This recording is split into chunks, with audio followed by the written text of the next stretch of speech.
Terry Eagleton dice que en un mundo de percepciones olvidizas y eventos consumibles instantáneamente, nada permanece lo suficiente como para dejar que se asienten esas huellas profundas de la memoria de las que depende la experiencia genuina.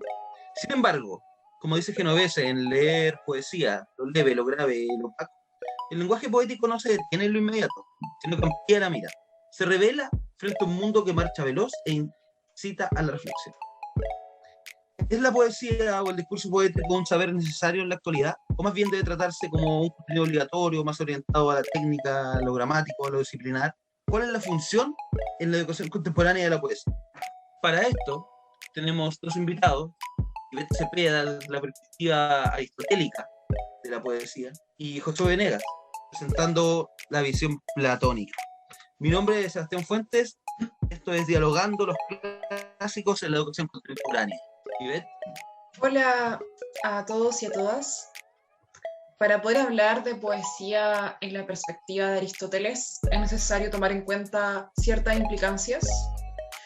Una de ellas es que Aristóteles nos muestra la poesía como otro saber, como un nuevo saber que va más allá de la racionalidad de las personas, que no es necesario tener una tecne para poder tener una vida placentera, un buen vivir, pero para poder llegar a esto, a esta eudaimonía, es necesario tener una referencia, y esto se hace a través de la fainomena, las prácticas, que es donde nosotros nos vemos reflejados, es donde vemos modelos, instancias que nos ayudan para poder aprender de nuestra propia vida. ¿Y cómo le hacemos esto? ¿Y en qué nos ayuda la poesía?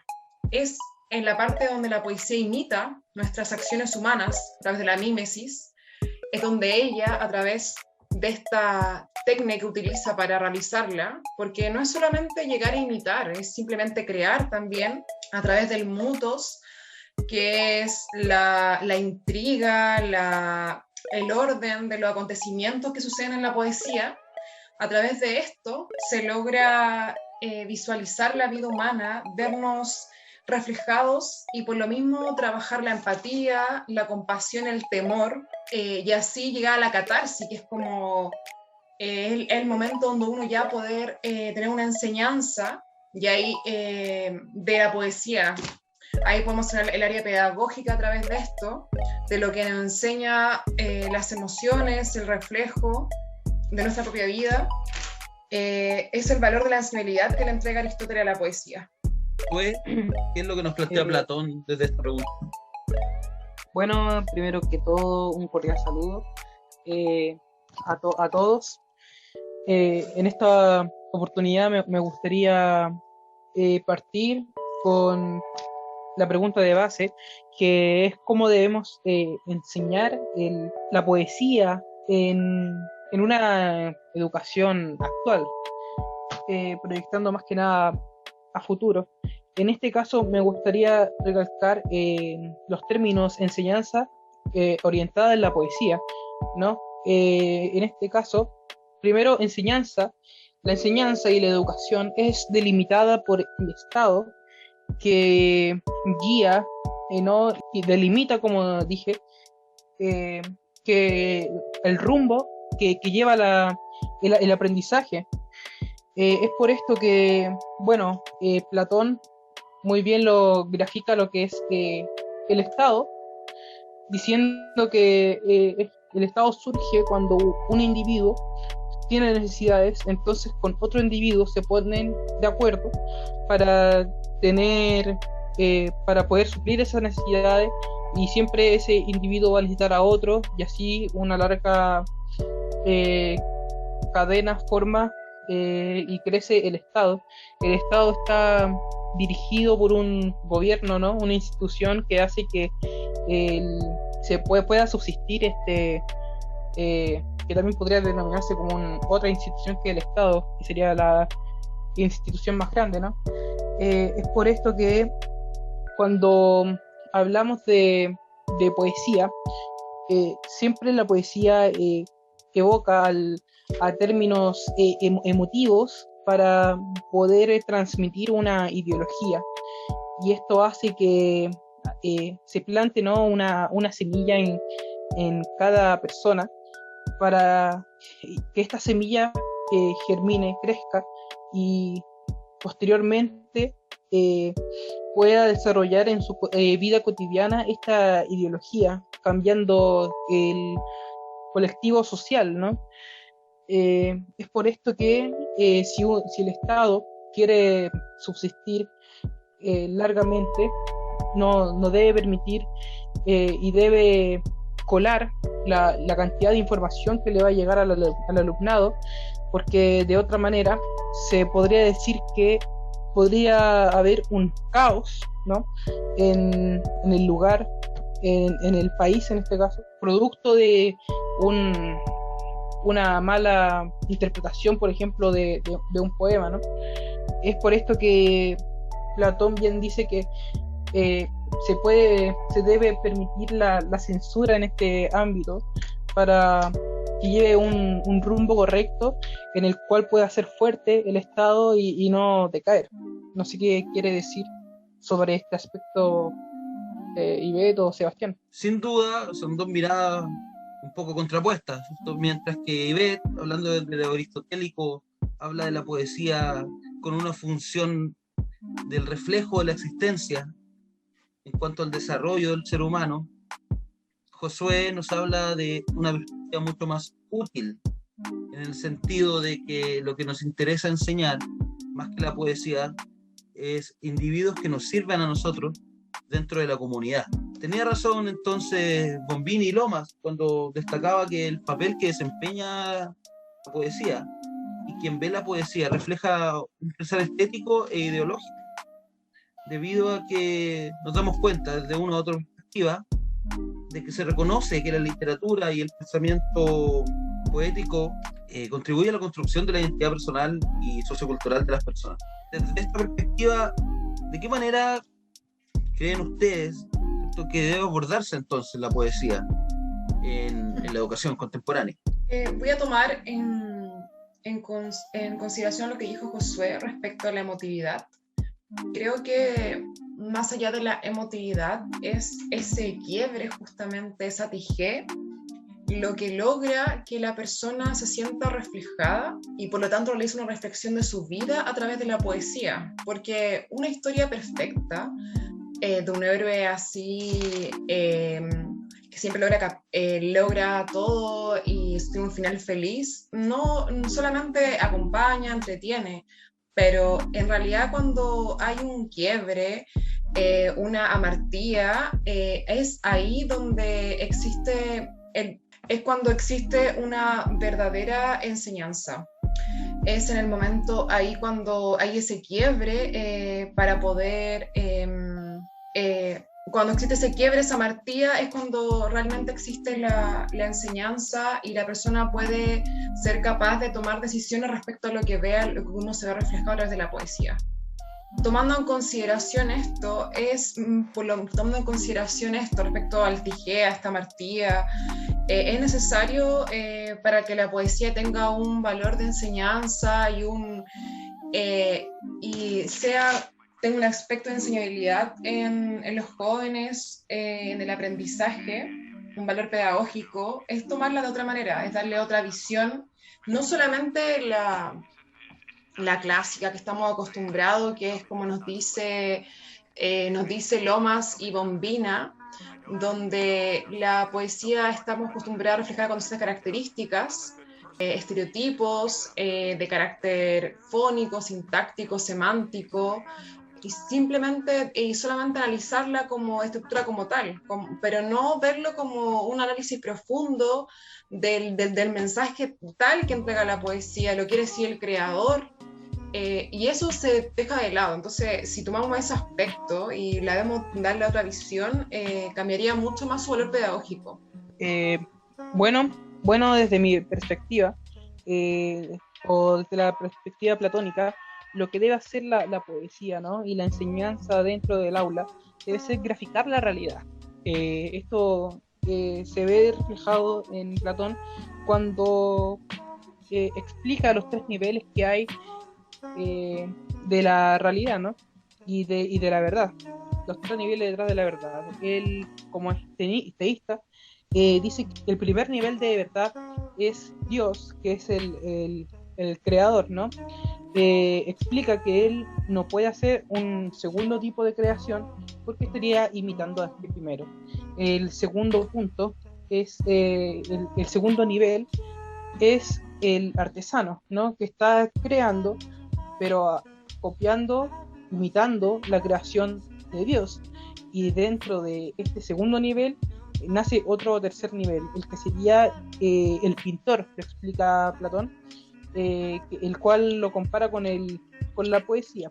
En este caso, el pintor sería el que está imitando a la imitación de la creación. En este caso, se puede ver que la poesía prácticamente Platón dice que no hay originalidad, ¿no? No es, ya es como un tercer nivel de verdad. Es por esto que es realmente relevante enseñar hoy en día la poesía. Tomando el valor práctico que tú me hablas y de búsqueda de lo real, parece ser que en el mundo existen dos estadios, ¿cierto? El estadio comunitario, social, y el estadio individual.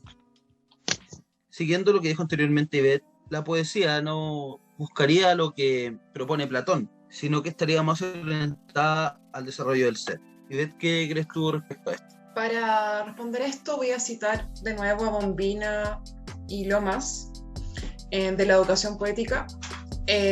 Dice: la reivindicación de la poesía como experiencia viene de la mano de volver a reconocer su carácter oral, sus posibilidades de socialización y de lectura compartida, superando cualquier forma de reducción de su lectura a la lectura silenciosa e intransferible, aunque ésta sea también una experiencia posible y deseable.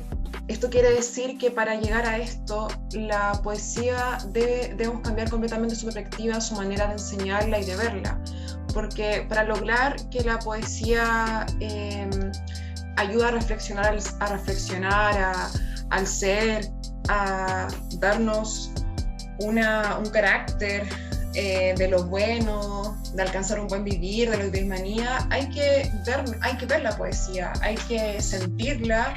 Y qué mejor a través de hacerlo de la parte oralidad.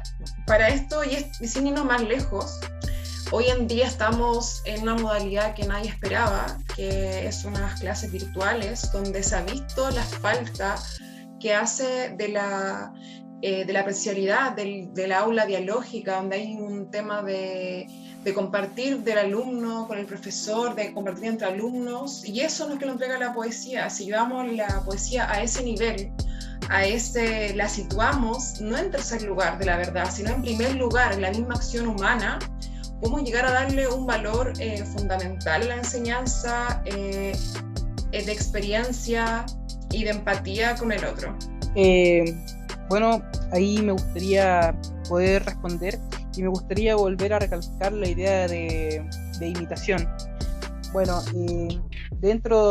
tú recalcabas, Ivette, que era importante volver a la oralidad, ¿no? Saberse de memoria estos textos, pero se ve bien reflejado en el Ion de Platón cuando se ve en ese texto cómo es que simplemente Ion imitaba lo que había escrito Homero anteriormente, ¿no? Y se perdía, ¿no? La subjetividad del ser, ¿no? No habían aparatos creativos de parte de Ion. Entonces queremos una visión crítica acerca de la realidad, o queremos simplemente desarrollar una especie de arte, ¿no? Esa es una pregunta que tengo en este momento, porque si lo vemos desde el punto de vista de Platón, incluso dentro de la poesía, podemos ver este círculo, esta escalera infinita de imitación, donde, por ejemplo, un poeta como pudo haber sido Homero, tuvo un discípulo al cual le enseñó a escribir, y este discípulo imitaba a Homero para que éste también tuviera un discípulo, y también este discípulo imitara a este, y así infinitamente, habiendo perdido totalmente la originalidad, la creatividad, y cada vez alejándose cada vez más de la verdad, ¿no? No sé qué respondes tú, Ivette o Sebastián. Yo creo que desde estas perspectivas de la búsqueda de objetivos y de imitar aquello que es la realidad, podemos encontrar algunos puntos conciliadores, por ejemplo, Genovese, cuando dice que el lenguaje poético hace dialogar lo objetivo y lo subjetivo, lo comprobable, lo de la intuición. Desde ahí creamos un proceso reflexivo gracias al lenguaje poético, donde no es que no exista una cosa para que la otra tenga que existir, sino que hay un diálogo dentro de la misma interioridad de la persona que hace reflexionar a través del lenguaje poético. Otro autor, por ejemplo, recordando lo que decía Ivette, de la necesidad de tener vida en comunidad a través del lenguaje poético, que es Genovese, que la poesía se haya unida a una fuerza emotiva interpersonal, que es una posibilidad de ser compartida, debido a que somos seres que viven dentro de una misma realidad al final. Y este lenguaje poético nos permite acercarnos hacia el despliegue de nuestra interioridad y reflexión. Creo que Aristóteles estaría un poco de acuerdo con este sentido de la poesía, ¿no? Sí, claramente es lo que busca, es lo que quiere, o sea, es lo que se interpreta de su estudio poético. Sobre todo en sus implicancias destaca el valor pedagógico, el valor que tiene la poesía, el valor el valor que tiene al enseñar la poesía, que sí se puede reflejar hoy en día en la actualidad si cambiamos la forma del lenguaje poético a otra forma de enseñarla, de mostrarla, de presentarla, ya que la poesía está en todas partes.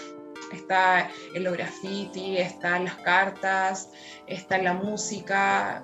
Hay muchas formas de mostrarla e interpretarla, no solamente de manera clásica y analíticamente, sino una forma donde nos ayude a poder mejorar nuestra existencia. Sin duda, bueno, sin duda.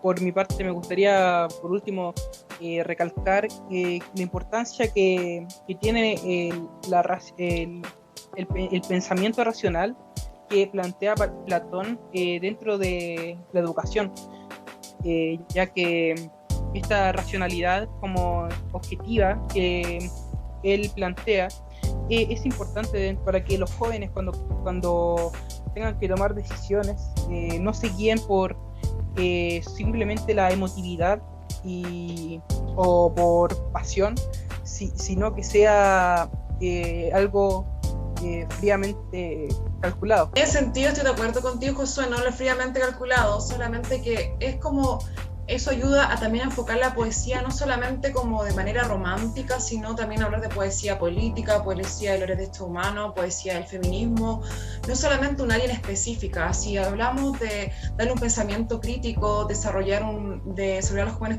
de un desarrollo cognitivo, darle del raciocinio, trabajar esa área a través de la poesía, no solamente conectarla con el amor o con un análisis estructurado. Sin duda existen otros lugares donde el análisis objetivo de la realidad pertenece. Sin embargo, creo que terminamos superando un poco la perspectiva de Platón a estar más ligado en la contemporaneidad a la idea de Aristóteles.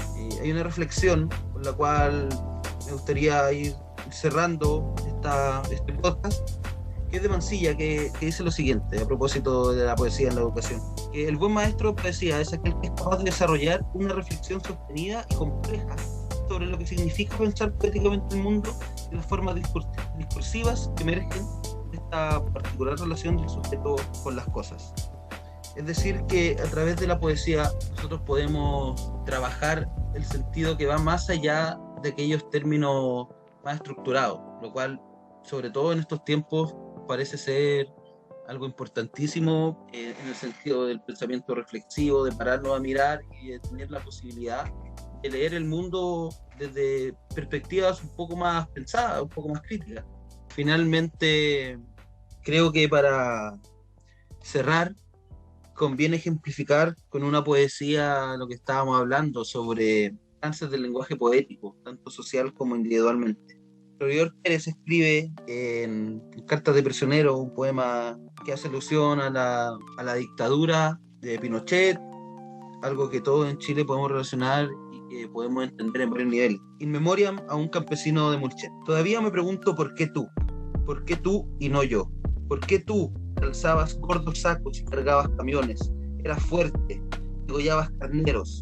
¿Por qué no te aguantaste ese viaje en un camión cargado como sacos y te tiraron muerto junto a mí con tu poncho de pobre, como un carnero blanco degollado? ¿Por qué tú, por la cresta y no yo, que ni me puedo el diccionario de la Real Academia en una mano? Gracias, Ivette, y gracias, Josué, por haber participado en este podcast. Hasta luego. Hasta luego, muchas gracias. No, gracias.